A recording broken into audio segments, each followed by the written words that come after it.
1968 was the year Music Power started at KROY, which I guess kicked off many, many years of being #1 in Sacramento, right? 68 to 74. The top station by far in Sacramento. And you were the program director, Johnny Hyde. So what was the secret to making KROY the big powerhouse?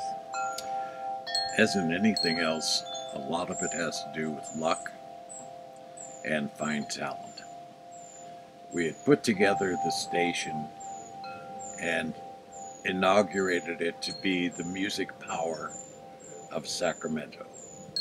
And it had a certain sound to it with Don Trafton's help. It had a rhythm to it. It was one-on-one to the nth degree.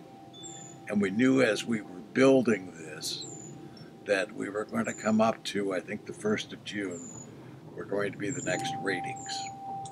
So everything that we had built for months in advance, we're going to find out whether we were right or wrong on June 1st. I can't tell you how hard we worked on that. And I can't tell you the disappointment I had when on the 31st of May, I get a call in the middle of the night that there is a major outage of electricity that's covering all of Arden Way. And KROY was located at Arden Way at the time. KROY was on Arden Way, 977 Arden Way. Don Trafton, the engineer, is over in Salinas where he lived.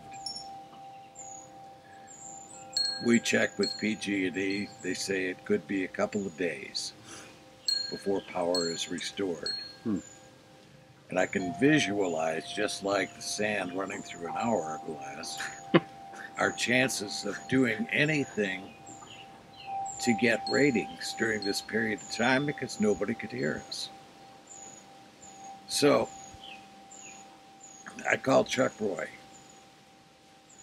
because he had a little bit of engineering background. So we meet at the station, we go through the prize closet, and he finds a Mr. Mike, which was a toy that we were giving out, which was a little turntable.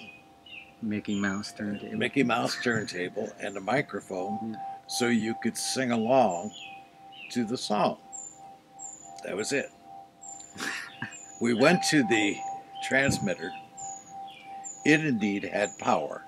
It was located on the city garbage dump down at about 10th and C Streets in downtown Sacramento. We get to the top of the dump where we are. We got a transmitter that has power.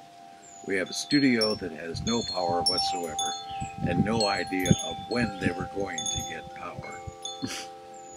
Chuck tinkers around with it, and at about 5 o'clock in the morning, we were able to play a song on this little Mr. Mike. This sounded terrible.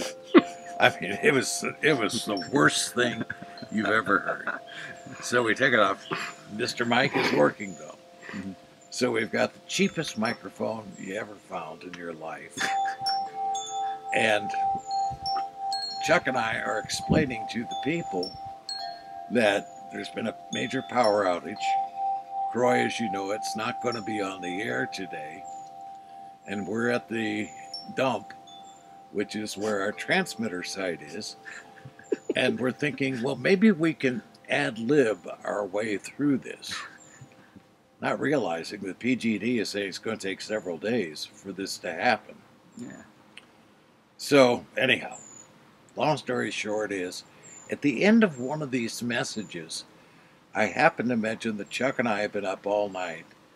And if you happen to be driving into work today, wonder if you could stop by and get us a cup of coffee and bring it to the dump at 10th and C. Alex, it was only minutes later that you could see the headlights of this stream of cars, which looked like the Embarcadero Freeway at 5 o'clock at night. Yeah. All of these people coming to bring us a cup of coffee. Some of them also came with guitars, ukuleles, accordions. It didn't make any difference. And, of course, we're waking up our entire staff to get on out here and to give us a helping hand. The next thing you know is by 7:30 in the morning, we've got several thousand people who are on the garbage dump, playing guitars, having a picnic. We're talking to them.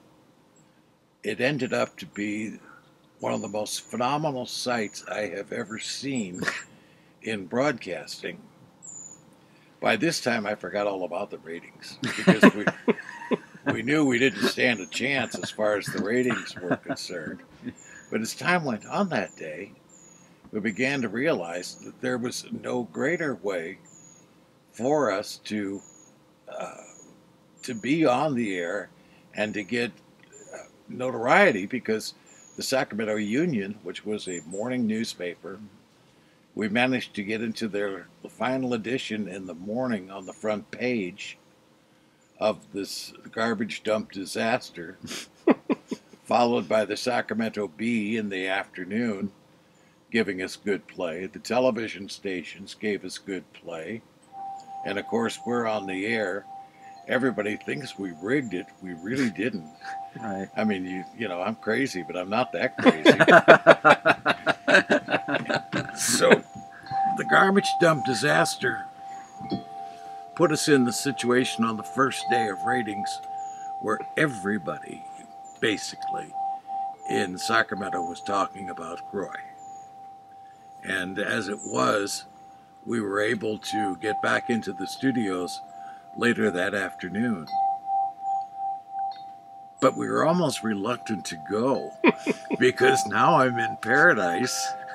I've got the audience right here, but we ended up going back into the studios, hitting it with the big music power, the logos for the station, and taking off like a bunny rabbit with his tail on fire across the fields.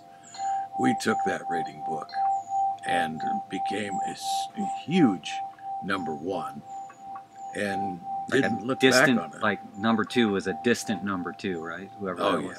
Yeah. Oh, yeah. And it had nothing to do with popular music, because at the time the only competitors were like Candy. Yeah. Had KXOA become Candy by that point? No, you're probably right. I'm not quite sure whether. I think it was KXOA till the 70s, and then they joked around with Candy for a while, and that didn't work, so they went back to KXOA again later. Yeah, which I don't understand why they blew that. Candy were great call letters. Yeah, rock candy. Yeah, and it was just perfect, but they didn't seem to take. Was KFRC a factor in any way? A competitor? FRC was never a real factor in Sacramento. As long as there was a good, long, viable station, KROY, then KXOA, then KROY again. FRC didn't really make that much difference in the market. Now, with KZAP coming on in late '68, did that at all affect KROY? Very much so, and that affected me because they were doing what I wanted us to be doing. Freeform. But we had to, you know, you've got yummy, yummy, yummy, I got love in my tummy. And you couldn't get rid of that because the Wonder Rabbit lovers of the world would hang you if you did. And you couldn't go all Cream and Led Zeppelin, etc. So there came a new balancing act there. And that was a matter of the rotation of the music and when it would be heard. And it got really complicated for a while because we would leave the yummy, yummy, yummies to people like Martin Ashley or Wonder Rabbit. So jocks got to pick their own hits? They had their own formats within their own show. Okay. So bottom line is it worked, and it worked for many years. It wasn't until the mid-1970s that they made some fatal errors as far as promotion was concerned. You mean KROY? KROY, yeah. And management changes and attitudes of management, and it wasn't possible to sustain the energy of the old KROY. Let's talk more about the old KROY coming up. Okay. Johnny Hyde.